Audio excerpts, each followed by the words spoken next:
Zaldrizes buzdaris gosdau.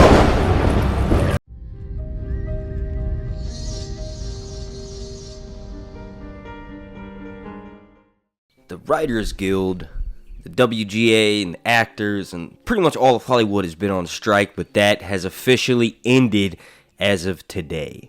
In this video, I want to talk about how that affects certain A Song of Ice and Fire TV shows. I'm really happy that everybody in Hollywood's getting to go back to work without the fear of AI taking their jobs. Let's talk about Dunk and Egg and some Dunk and Egg theories. I don't not. Oh, wait. I forgot.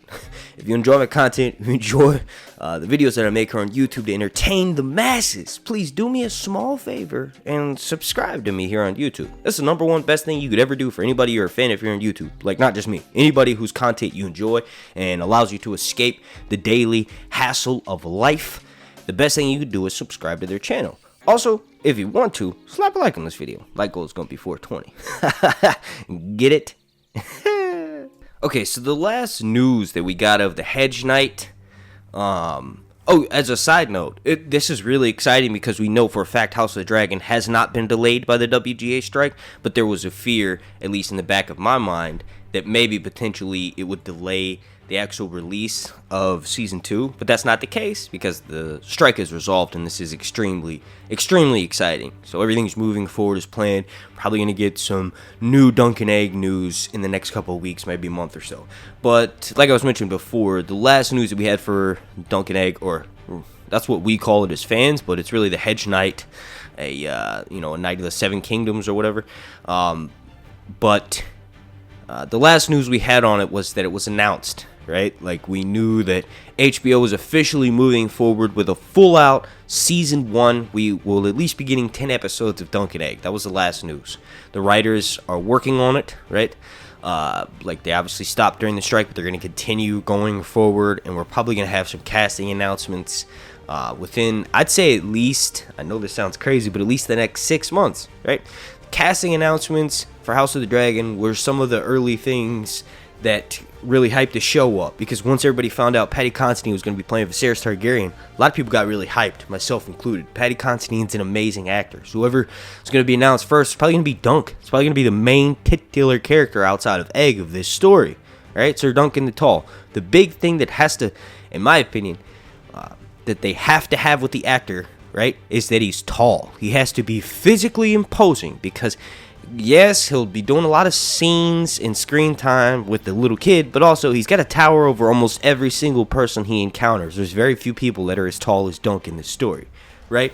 So obviously the show's going to be moving forward. That's really exciting. And the WGA strike has concluded, right? Within the next few weeks, they're like hammering out contracts and they're going to be resuming work, right? So that's pretty much the entire news of this video. The video can't end at 3 minutes. So let's discuss some Dunk and Egg theories.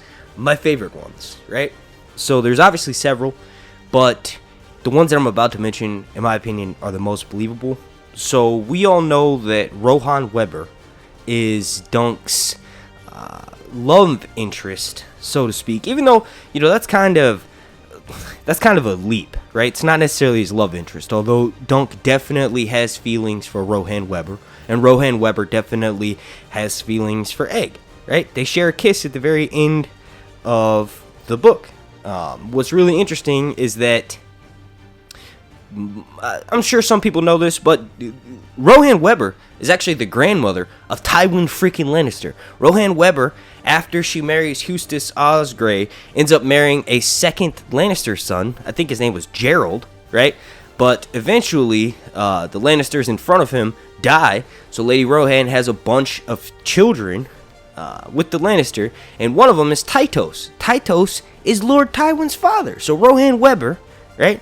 Her beautiful red hair with that long braid and that kiss that she has with Dunk, is the grandmother of Tywin Lannister. Now, the second Dunk and Egg novel is called The Sworn Sealed, and at the end of the book, Dunk has a kiss with her, but he also takes a lock of her hair.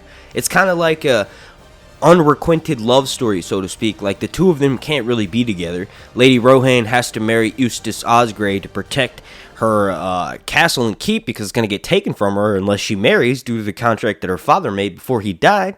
So eventually, Eustace Osgrey is an old man, so eventually he dies. And when she marries, like I mentioned, the second Lannister, I think his name is Gerald, after she marries him and she has all these kids, like after she has Tywin's father, she disappears. She mysteriously just straight up vanishes from history. So I'm pretty sure we're going to find out what happens to her in some future Dunk and Egg books, and I feel like we're going to probably realize that she may be another character, another prominent character that has had some sort of effect on the direct history relating to the story just before the A Song of Ice and Fire novels begin. You gotta realize Dunk and Egg is actually secretly related to up to 4 different characters in the main A Song of Ice and Fire series, right? So one of them is actually Breanne of Tarth, right? So George has revealed that Breanne of Tarth is related to Sir Duncan the Tall, and then in Brienne's POV, she thinks back to an old shield, or a banner rather, a sail from a ship that is literally Dunk's emblem. Dunk took, a tree and a shooting star as his sigil, as his coat of arms at the tourney of Ashford, and he rocks that. So Breanne finds that in her old armament in like inside her keep where they keep the weapons at. Breanne finds a banner with the coat of arms for Sir Duncan. Coupled with the fact that Breanne is an insanely tall person, it's safe to assume, George has told us she's related to Sir Duncan. We just don't know how, right? In my opinion, there's only one Tarth person that's mentioned so far in the 3 Dunk and Egg books that we've been gotten, and that was Quentin Tarth. Right, and that he's mentioned as a participant at the tourney of Ashford. So I'm pretty sure what's eventually going to happen is in the Dunk and Egg books, eventually Dunk and Egg will go to Tarth, right? And probably Dunk will romance one of Quentin Tarth's daughters, therefore putting his bloodline into the Tarths and giving Breanne her incredible height, right? This is a little bit of a side note, but it is interesting. In the Mystery Knight, the 3rd Dunk and Egg books, actually, all throughout the Dunk and Egg stories, it's mentioned that Egg has a Targaryen signet ring that shows that he is of Targaryen blood. He's of the blood of the dragon, right? So I thought of this, and I'm pretty sure a lot of other people did. For the TV show, they had a letter confirm Jon Snow's lineage that showed that Lyanna and Rhaegar got married, and that resulted in the birth of Jon Snow. Well, in the books, things are way more subtle. So we know that Dunk has that signet ring.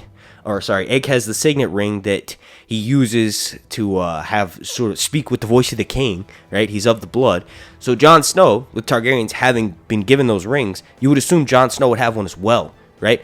I think that maybe Jon Snow's signet ring could be somewhere either at the wall or in Winterfell, or just maybe it's mentioned in passing. But getting back on track here, wrapping this whole video up, bringing it all back around. Remember how I mentioned Dunk is supposedly related to 4 different characters in the Song of Ice and Fire books? Well, I just mentioned how he was related to Breanne. Another character that he's most likely related to, he could be related to Grain, right, of the Night's Watch, because he's really tall.